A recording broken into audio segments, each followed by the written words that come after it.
15 తారీఖు నారాయణగూడెంలో జరిగిన దాడి దళితుల వీన రెడ్లు కలిసి మొత్తం రెడ్లు మొత్తం 200 మంది రెడ్లు కలిసి మాల గూడెం మీద మొత్తం దాడి చేసడం అంటే కర్రలతోటి సీకులు రాళ్లతోటి దాడి చేసి నీ దిక్కునతోటి చెప్పుకోవే మాదిగ మాలమ్మ ఉండదా మాలమ్మ మాదిగదానని మాదిగ మాలను కొట్టిన ఘనత నేను ఎక్కడ చూడలేదని కూడా మనవి చేస్తున్నాను. ఎందుకంటే సామాన్యంగా దాడి చేసలేరు. నేను కూడా పోయి ఇంకోరి చేసినాక చాలా తీవ్రమైన గాయాలు పడినాయి. వాళ్ళకు ఏడుస్తున్నారు. బిక్క ఆడపిల్లలు అయితే మేము ఈ ఊర్లోనే ఉన్నాము అని అన్నం తినకుండా నేను పోయినాక నేను ఉండం మీకు అని కూడా ధైర్యం చెప్పిన కూడా తినలేదు.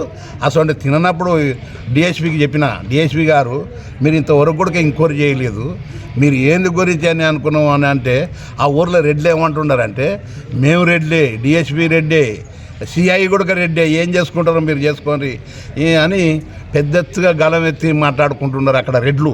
అంటే అష్ట నీరు గార్చిండు ఏదో డిఎస్పీ చాలా నీరు గార్చి కేసును నీరు గార్చి తప్పుదోవలు పట్టించేటట్టుంది. ఆ తప్పుదోవలు కాకుండా మన ఎస్పీ గారితో కలిసిన హామీ ఇచ్చిండు, మాకు గట్టిగా న్యాయం చేస్తా, మీకు ఎక్కడ కాకుండా కూడా నేను కూడా పోయి ఇంకోటి చేసి న్యాయం చేస్తానని బాధ్యతలను తీసుకొని పోయి డిఎస్పీతో ఎస్పీతోటి కలిస్తే న్యాయం చేస్తానని మాట ఇచ్చిండు. అందు గురించి అని వాళ్ళకి ఎట్టి పరిస్థితులున్నా ఏదంటే అటెండ్ మటర్ ఒకటి ఇన్వాల్వ్ చేయలేదు, దాన్ని తీసేసిండ్రు.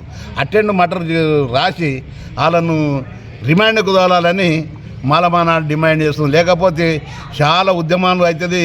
పెద్ద ఎత్తులు అన్ని సంఘాలు కలుపుకొని మాలమానగా ఎంఆర్పిఎస్ అందరం కూడుకొని ఇది పెద్ద ఎత్తుల హామీ ఇస్తాం. న్యాయం జరిగిన దగ్గర వాళ్ళకు బాధ్యతలకు న్యాయం జరిగిన దగ్గర మేము పోరాటం చేస్తామని మనం చేసుకుంటూ మా అధ్యక్షుడు మాట్లాడు తెలంగాణ అధ్యక్షుడు.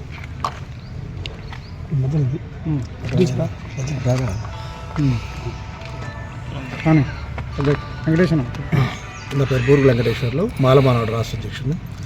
మేము నారాయణగూడెంలో ఏదైతే మాల దళిత పల్లెపైన దాడి జరిగిందో రెడ్లు అహంకారపూరితంగా దాడి చేసి కర్రలు రాళ్లతో దాడి చేసి నిద్ర లేవకముందే నిద్ర లేచి బయటకు వచ్చే వారిపైన విచక్షణారహితంగా దాడి చేయడం జరిగింది.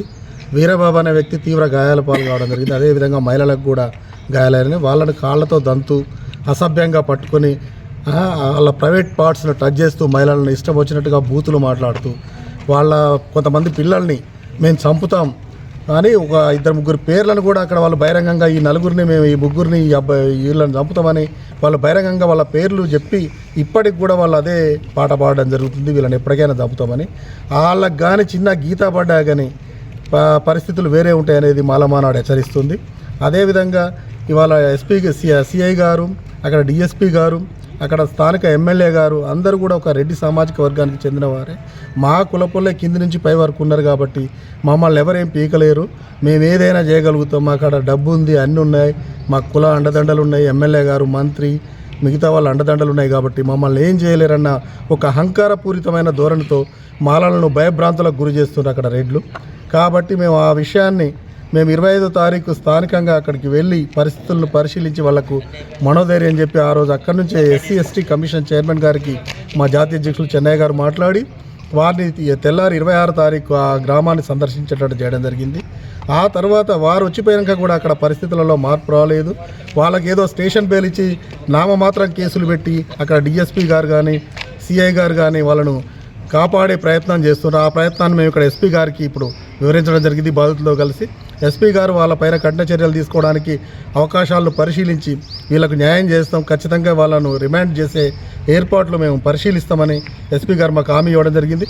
మేము ఒక 1 వీక్ పాటు, ఒక వారం రోజుల పాటు మేము ఉన్నా కానీ తర్వాత నేను ఈ కేసులో మాకు న్యాయం జరగకపోతే ఇంకొక వారం తర్వాత నేను అవసరమైతే DGP గారిని కలిసి స్థానికంగా హైకోర్టులో కూడా ప్రైవేట్ కేసు వేయడానికి కూడా మాలమానాడు ఈ సందర్భంగా వెనకాడబోదనేది మేము తెలియజేస్తున్నాం.